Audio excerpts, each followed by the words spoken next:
Sa ating mundo, mayroon palang bansang malapit sa buwan? Anong bansa ito at saan ito matatagpuan? Tuwing sasapit ang gabi, makikita ang maliwanag na buwan kasama ang mga bituin. Nagbabago-bago ng hugis, minsan kalahati lang ang maliwanag, minsan naman ay buong-buo itong tumitingkad na parang isang diamanting puno ng hiwaga. Noon, imposible na ito ay makita sa malapitan. Pero nagbago ang lahat nang maimbento ang teleskopyo at mga kamera.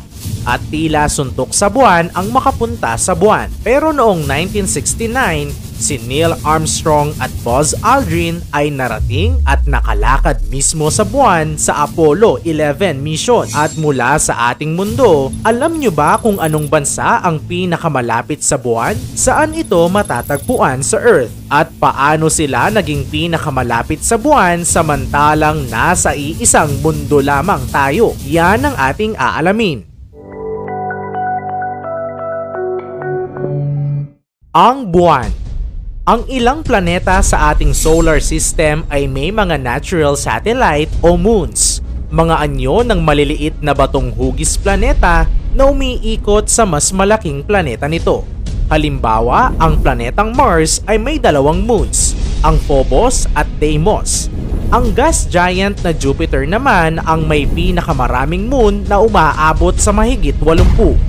Kung saan dito rin sa planetang ito, umiikot ang pinakamalaking natural satellite sa solar system, ang Ganymede. Tanging ang mga planetang Mercury at Venus lamang ang walang natural satellite, habang ang planetang Earth ay mayroong isa, ang Moon o ang ating buwan. Ang buwan ay mas maliit ng 3,474 kilometers kumpara sa Earth at may layong 384,400 kilometers. Ito ay co-orbiting sa Earth. Nangangahulugan na ang buwan ay nakalak sa isang pabilog na orbit sa paligid ng Earth sa loob ng 30 days. Tinatawag itong synodic month na nakabatay sa pag-orbit ng Moon sa paligid ng Earth ayon sa pagbabago ng posisyon nito sa araw. Ang galaw na ito ang siyang nagdudulot ng pag-iiba ng lunar phase o hugis ng Moon sa loob ng isang buwan. Ang ibabaw o surface ng buwan ay binubuo ng mga iba't ibang uri ng bato at regolith, isang manipis na layer ng mga maliliit na bato at alikabok na naipon sa ibabaw ng lunar surface. Ito ay resulta ng daan-daang milyong taon ng pagbangga ng meteoroids at iba pang debris. Dahil walang atmosphere ang buwan gaya sa Earth, wala itong proteksyon mula sa mga bumabagsak na meteoroids at asteroids o mga naglalakihang bato sa kalawakan. Kaya naman makikita na ang balat nito ay puno ng mga malalaki at maliliit na butas o craters at iba pang mga geologic formations gaya ng malalalim na bangin, mga rock channels, bundok, matatarik na talampas at iba pang mga mataas na formation. Mayroong iba't ibang teorya kung bakit nabuo ang buwan. Subalit ang pangunahing teorya na pinaniniwalaan ngayon ng maraming sayantipiko ay ang giant impact hypothesis. Ayon dito, isang malaking bagay o tinatawag na Theia ang bumangga sa primitibong Earth milyong-milyong taon na ang nakakaraan. At ang mga debris o mga piraso mula sa pagbangga nito ay nagsama-sama upang maging buwan. Nagkaroon ito ng sariling gravity gaya ng Earth. Kaya ang magkasalungat na puwersa ay nagsanib, dahilan upang mag-co-orbit ang Moon sa Earth. Ang pagkakaroon ng buwan ay naging sanhi ng pag-alsa at pagbaba ng tubig sa karagatan o tides, maging ang dahilan ng lakas na mga alon nito. Mga taong nakapunta na sa buwan. Kung ikaw ay nagmamaneho ng isang sasakyan sa kabilang dulo ng daigdig sa bilis na 100 kilometro kada oras, aabuti ng halos 4,058 araw o mahigit 11 taon para makumpleto ang distansya sa pagitan ng ating planeta at ng buwan. Ngunit ang interes ng mga tao na mapuntahan o maobserbahan ang buwan kahit sa malayo ay hindi natinag. Noong 1959 hanggang 1972, pinangunahan ng Soviet Union ang pagpapadala ng iba't ibang spacecraft at artificial object upang kunan ng larawan ang buwan. Samantala, nagtagumpay naman ang United States noong 1961 hanggang 1972 sa kompetisyon laban sa Russia nang inilunsad nito ang Apollo program na naglalayong dalhin ang tao sa buwan, kung saan si Armstrong ang unang taong nakatapak sa ibabaw ng buwan. Noong 1972, ang Apollo 17 ang huling misyon ng Apollo program at naging simula ng marami pang ibang space exploration ng ibang bansa gaya ng China, Germany, India at iba pa. Ang bansang pinakamalapit sa buwan. Narito mismo sa Earth ang pinakamalapit na point sa buwan. Hindi ito ang Mount Everest. Ito ang bansang Ecuador. Ang tanging lugar sa mundo kung saan hindi lang dito physics does not apply, kundi pati na rin sky is the limit. Ang Ecuador ay isang bansa sa Timog Amerika na nasa kanluran ng hilagang equator at may dalawa itong mainit na bahagi, ang rehiyon ng Amazon sa silangan at ang malalaking bundok ng Andes sa kanluran. Tinawag na Ecuador ang bansang ito dahil ang Ecuador o ang imaginary line na may 0-degree latitude na humahati sa gitna ng Earth ay dumadaan sa hilagang silangang bahagi nito. Mas malawak na areang nahati ng equator kumpara sa Colombia, Brazil, Congo, Kenya, Somalia at Uganda.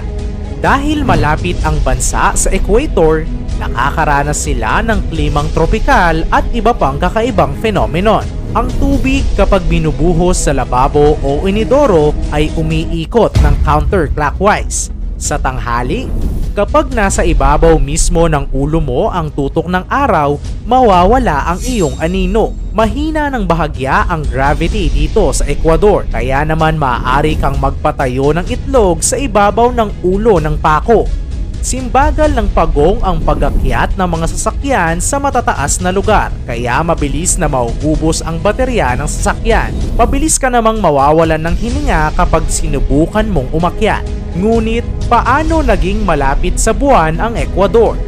Una, lahat ng bansa ay pare-parehong malayo mula sa buwan at hindi ito direktang dahil sa latitude o lokasyon nito sa Earth. Ngunit ang axis ng Earth ay nakatagilid at ang umbok sa gitna na nahati ng equator kung saan din matatagpuan ang Ecuador ang pinakamalapit sa outer space dahil ito ang direktang nakakatanggap ng enerhiya mula sa araw kumpara sa mga bansang nasa hilaga at timog. Pangalawa, hindi ang buong Ecuador ang malapit sa buwan, kundi ang pinakamataas na bundok nito, ang Mount Chimborazo. Ang bundok na ito ay bahagi ng Andes Mountains sa hilagang bahagi ng Ecuador na dinadaanan ng mismong equator.